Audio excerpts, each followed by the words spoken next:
Stephanie Byrd, and I am the Executive Director of United Way Success by 6. And I guess I can't really add much to that other than agree with what John and Greg have both said, and that is it is absolutely critical that at this point in time in our city's evolution, we really need to look at new ways of helping children get off to the best possible start in their lives by giving them the option of preschool as early on as 3 years of age.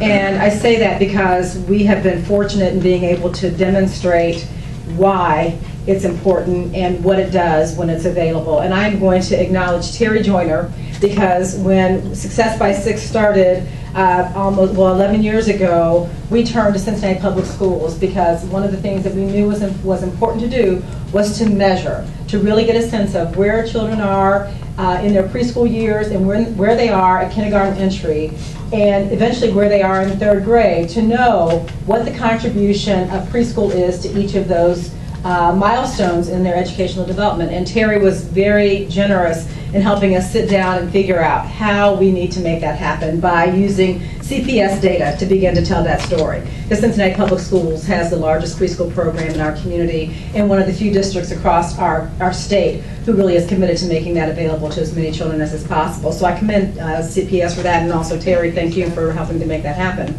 But we know, and let me just back up a little bit about me, why I'm doing this after a 25-year career in healthcare. Why am I now doing early childhood, which I know nothing about other than the fact that I have 3 children and have been doing this now for 11 years. Well, when my children were young, and they're much, much older than Greg's children, I was a working mom, as many moms are, and struggling with trying to find the best possible place for my children during the day when I was at work.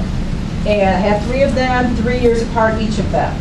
I've had every early learning experience known to man in terms of what's available. High quality, not so high quality, unknown quality. Well, at that time, we didn't have a quality rating system to really tell parents what the level of quality was of the programs that they were selecting.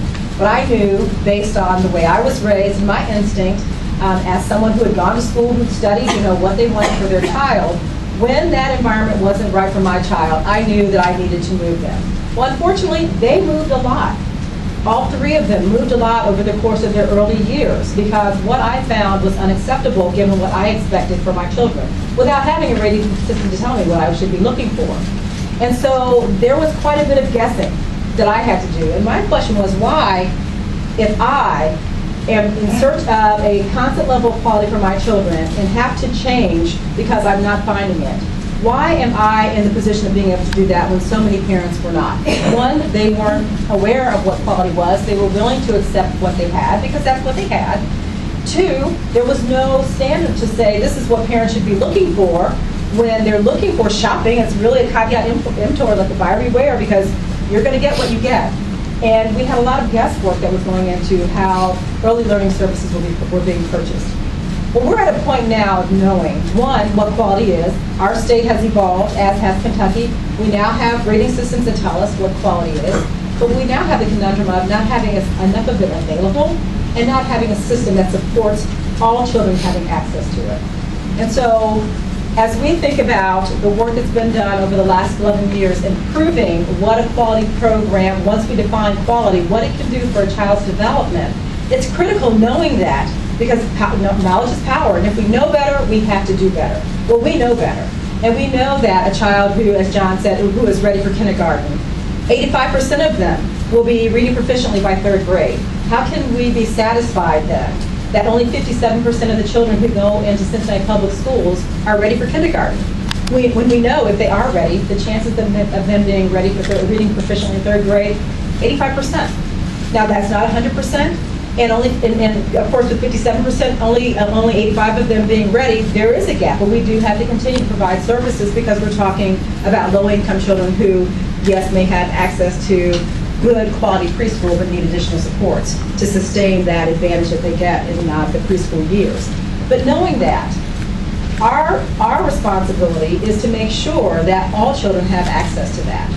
And the data that we've been able to gather, whether it's in Cincinnati public preschools, quality child care programs, would bear out that having those programs available to our least advantaged children, those who are in financial hardships, having access to programs for children who are in circumstances in which the mom is unable to go to work, where the mom does not have the capacity to be the child's best teacher in the home.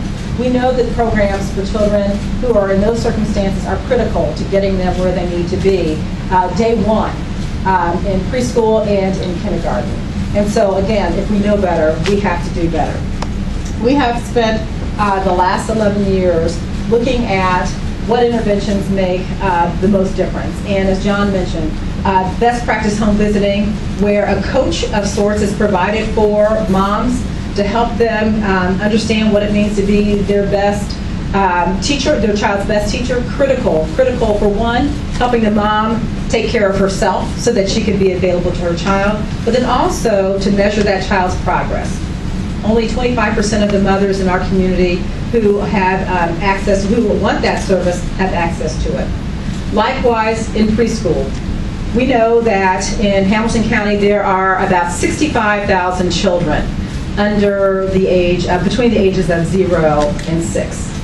We also know that about 35,000 of them are living in households that are at 200% of the federal poverty level or lower. Our eligibility for state assistance for child care means that families who are at 125% of the federal poverty level may have access to it. But if you're above that and up to 200%, you're on your own.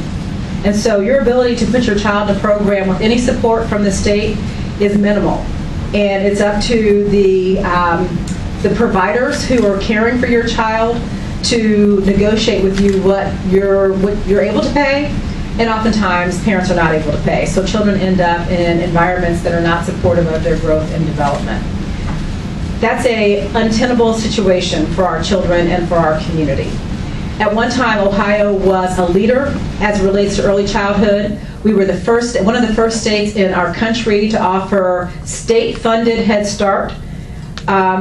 After that, we ended up with we had a program that was called the Early Childhood Enhancement Program and the Early Learning Initiatives Program. All of those programs have gone by the wayside because they've been the victims of state budget cuts, because our country has not committed to early childhood as a part of our education continuum. And so while we would like to say it's the state government's responsibility or the federal government's responsibility, and certainly there is room for that, we also know that locally we have to have the community will to fill a gap that it'll be a long time before the state or the federal government will be able to or willing to make up the difference that has been created by the state budget cuts that have happened repeatedly over the last 11 years and probably longer.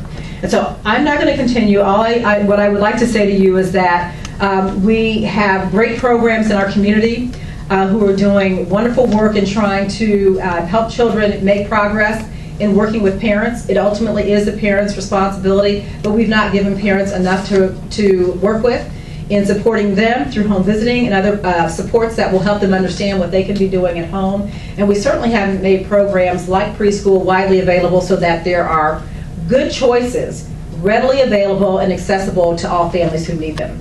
And so, yes, we'll continue. There's a lot of work to be done. It's not the silver bullet, but it's an important solution, a part of many solutions that we as a community have to address as it relates to education, but one that we know whose time has come because the data tells us that. And again, when you know better, we must do better. Thank you.